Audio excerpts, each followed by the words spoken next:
नमस्कार विद्यार्थियों। आज का हमारा टॉपिक है अंतिम खाते बनाना। जब हमें प्रश्न में सूचना दे रखी हो, ट्रायल बैलेंस दिया हुआ हो और साथ में अतिरिक्त सूचना या समायोजन दे रखे हो, तो उनका प्रयोग करके हम अंतिम खाते यानी कि लाभानी खाता फॉर द ईयर और balance sheet as on the last date of the financial year, वो दोनों कैसे बनाए जाते हैं, इसको एक एग्जाम्पल की सहायता से समझने का प्रयास करते हैं। उससे पहले कि हम आगे सवाल को सीधा लें, मैं आपको दोहरा दूं, पहले की वीडियो में भी मैंने कहा है कि ट्रायल बैलेंस में जितने भी खातों के शेष लिखे गए हैं वो लाभानी खाते या बैलेंस शीट, लाभानी खाते के दो हिस्से हैं, एक्सपेंसेस एंड इनकम साइड, और बैलेंस शीट के भी दो हिस्से हैं, लायबिलिटी एंड एसेट साइड। इनमें से इन चार स्थानों में से कहीं एक पर आएंगे ट्रायल बैलेंस में प्रदर्शित शेष। एक्सपेंसेस और एसेट दोनों का बैलेंस डेबिट होता है, तो डेबिट साइड में प्रदर्शित मदे इन दोनों में से किसी एक जगह पर, और क्रेडिट साइड में प्रदर्शित जो ट्रायल बैलेंस में मदे हैं वो इन दोनों में से किसी एक जगह पर प्रदर्शित होंगी। जबकि अतिरिक्त सूचनाएं या समायोजन जो हमें प्रश्न में दे रखे हैं वो इनमें से प्राय दो जगह पे प्रदर्शित होंगे। अगर वो इधर डेबिट साइड में आए हैं तो यहां पर प्राय वो क्रेडिट साइड में लिखे जाएंगे, और अगर वो इधर क्रेडिट साइड में आए तो यहाँ पर प्राय वो एसेट साइड में लिखे जाएंगे। ये प्राय ऐसा होता है, पर कई बार सूचना ट्रेडिंग अकाउंट में माइनस होके P&L अकाउंट में ऐड होना, इस प्रकार से भी एडजस्टमेंट हो सकते हैं। तो हम सवाल को प्रारंभ करते हैं। इसको सवाल में देखिए, आपको ट्रायल बैलेंस दे रखा है। मिस्टर पी जो ऑनर ऑफ द बिजनेस है, उनका ट्रायल बैलेंस है 31 मार्च 2020 को।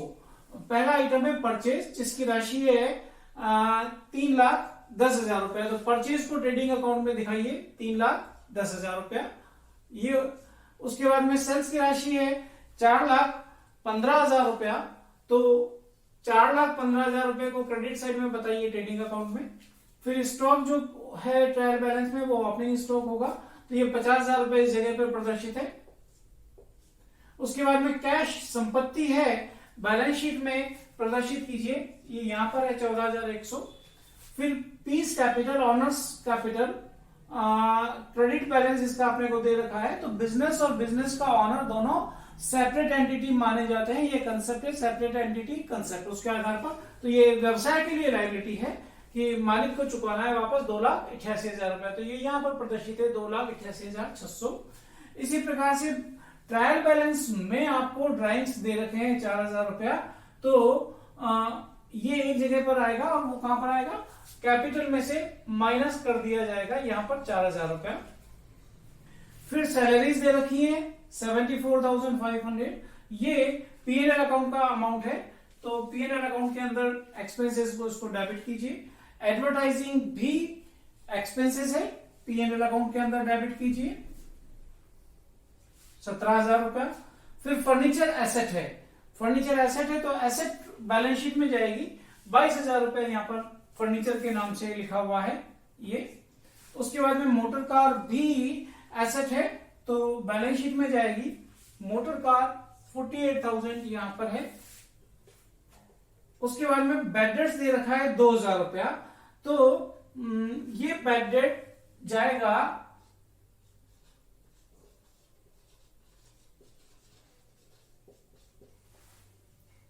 P&L अकाउंट में, जो ट्रायल बैलेंस में दे रखा है 2,000 रुपया। इसका समायोजन हमें करना पड़ेगा 2,000 रुपया। ये इनर साइड में है ये राशि। कैश डिस्काउंट जो 4,000 रुपया है,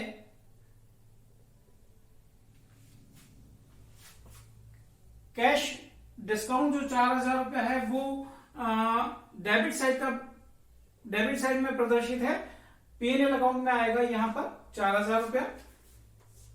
कैरीज इनवर्ड जो है वो ट्रेडिंग अकाउंट का पार्ट है, तो ट्रेडिंग अकाउंट के खर्चों में लिखिए, देखिए कैरीज इनवर्ड एक्सपेंसेस की तरह डेबिट होगा, पर ट्रेडिंग अकाउंट में डेबिट होगा 10,000 रुपया। और कैरीज आउटवर्ड है, ये भी एक्सपेंसेस है, लेकिन ये बाहर जब अपन माल बेचते हैं उस समय का खर्चा है, तो ये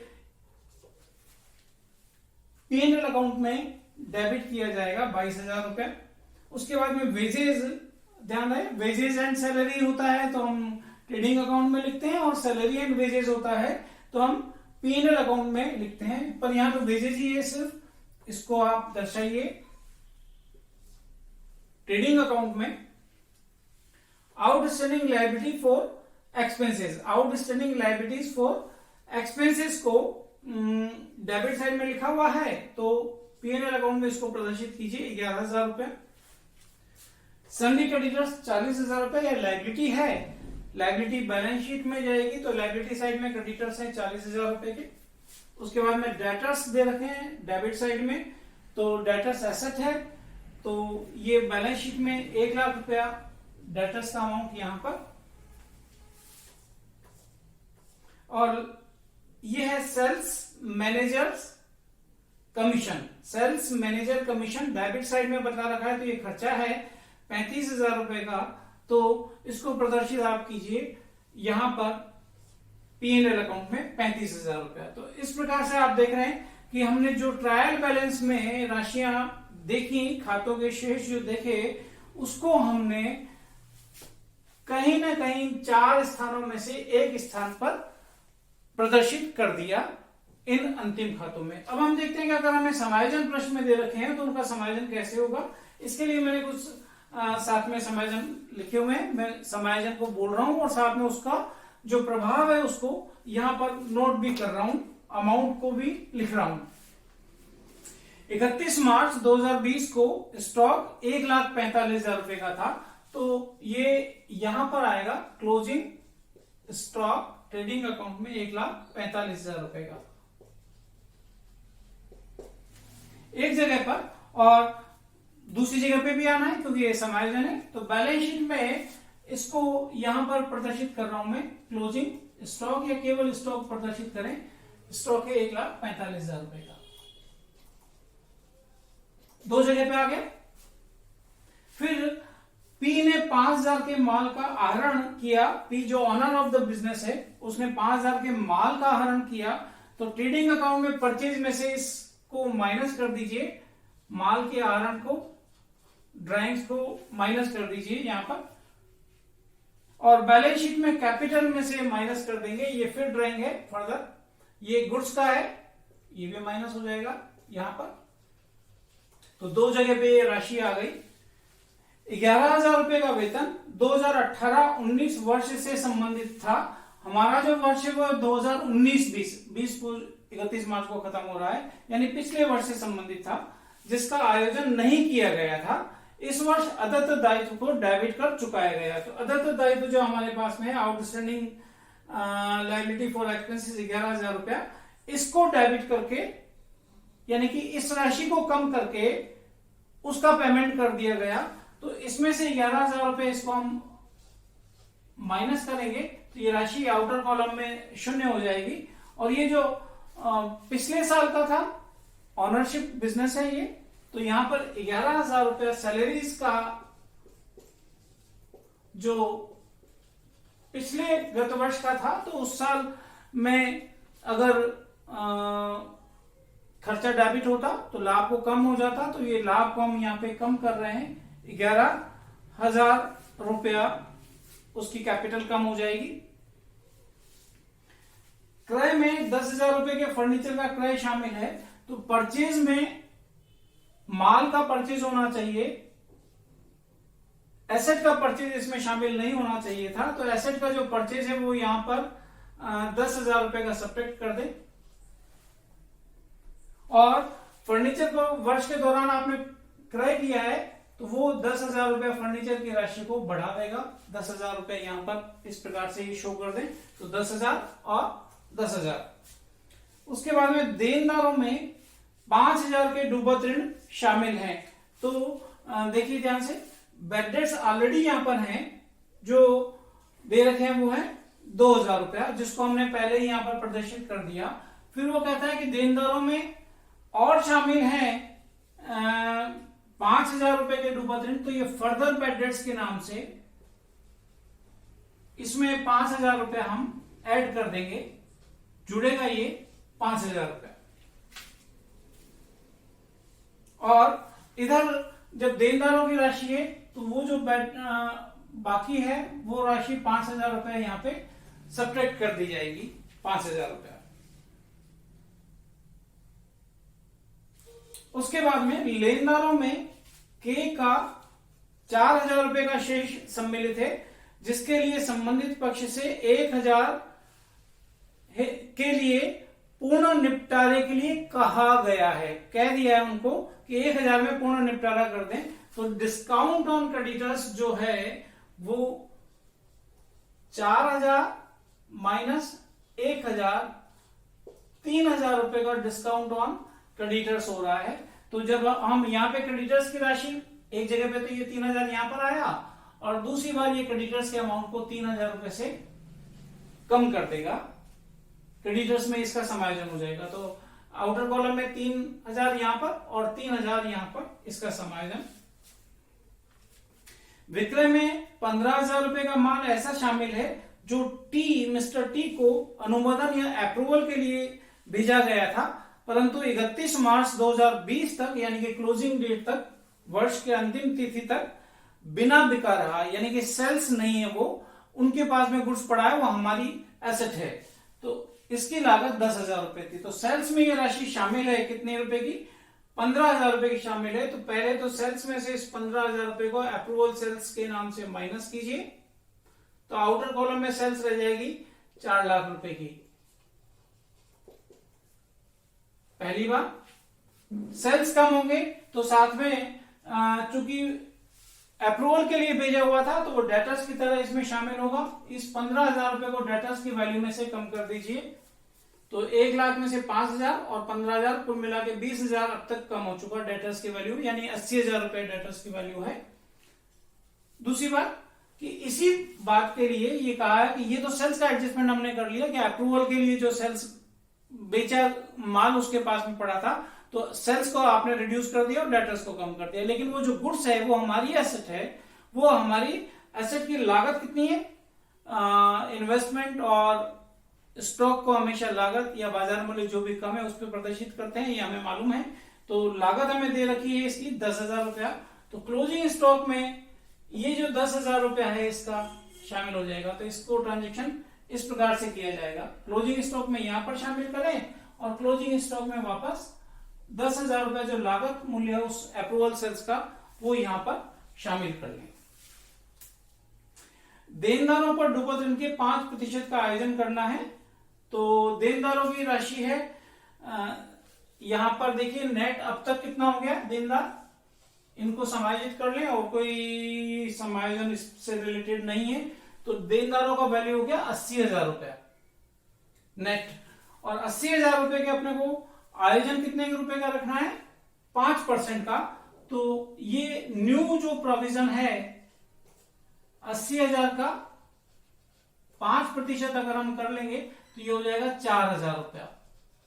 तो इस प्रकार से 20,000 तो बेड डेट्स जो दे रखे थे ट्रायल बैलेंस में, फर्दर बेड डेट्स जो सूचना में थे, और ये फिर सूचना से 5%, कुल मिला के जो बेड डेट्स की राशि यहां पर आप देख रहे हैं 5 और 4 9 और 2 11,000 रुपया, 11,000 रुपीज।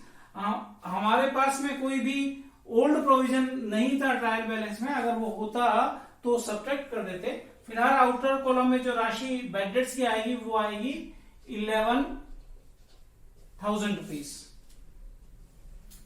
इसके बाद में कहा है फर्नीचर के ऊपर 10% हास। मैं सूचना को वापस पढ़ रहा हूं, डेप्रिसिएशन दे रखा है ये 10% हास, लेकिन 10% प्रतिवर्ष नहीं लिखा हुआ है, इसलिए अवधि को ध्यान में नहीं रखें। और लास्ट डेट पे जो भी आपके पास में एसेट है, यहां पे इस प्रश्न में फर्नीचर है, उसके ऊपर 10% लगा दें। तो कुल मिला के जो फर्नीचर है अभी अपने पास में 22 और 10 32,000 रुपए का फर्नीचर है। 32,000 का अगर हम 10% करेंगे तो 3,200 रुपया यहां पर आउटर कॉलम में प्रदर्शित कर दिया जाएगा, 3,200 रुपया।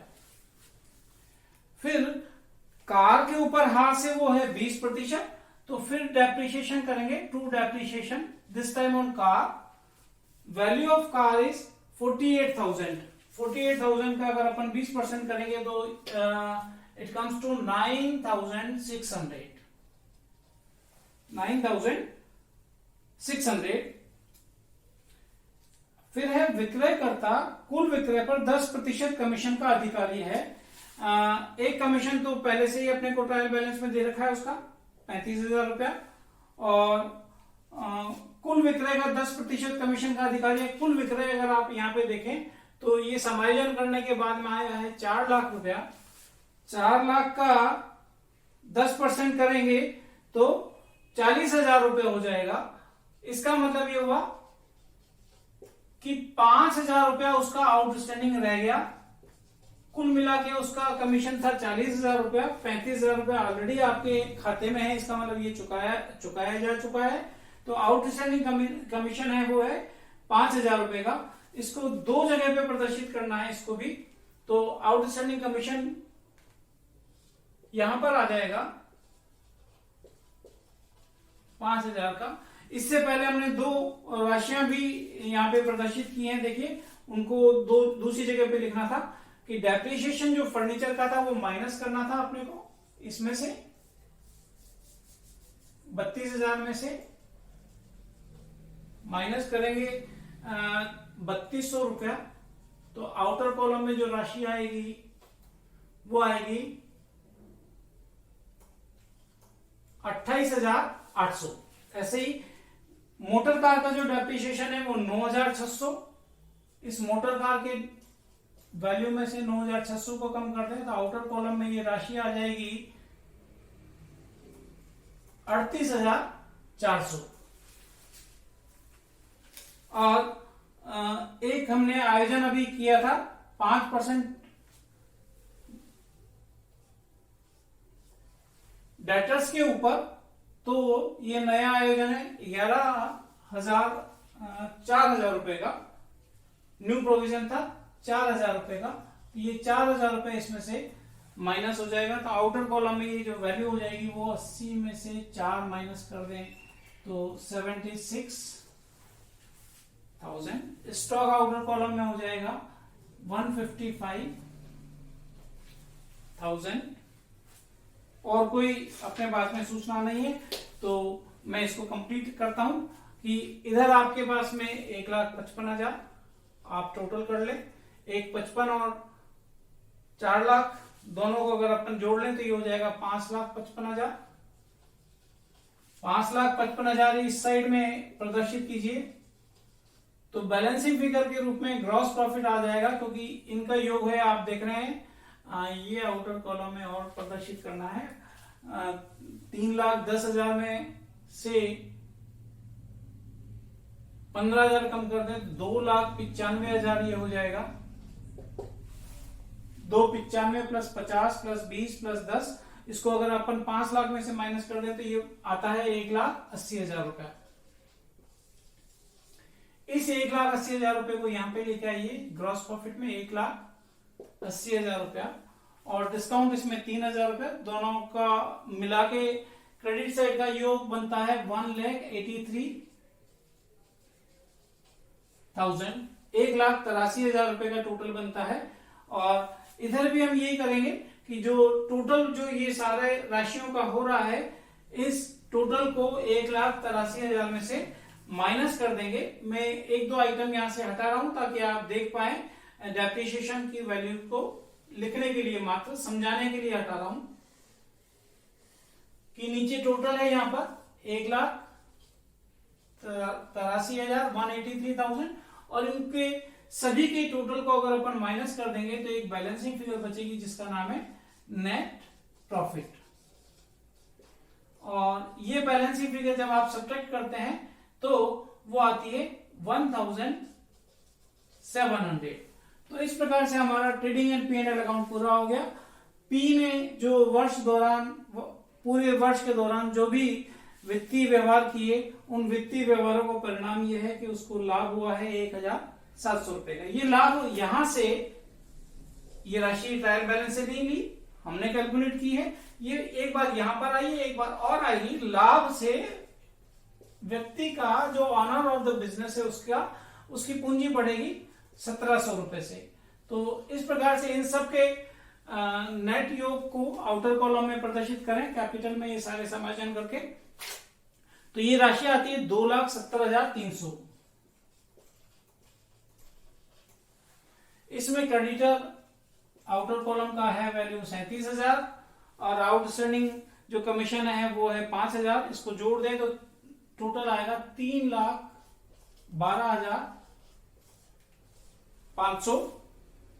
हाँ, 3,12,300 300। ऐसे इस साइड का अगर अपन टोटल कर लें वो भी समान आना चाहिए। तो 12 और 13,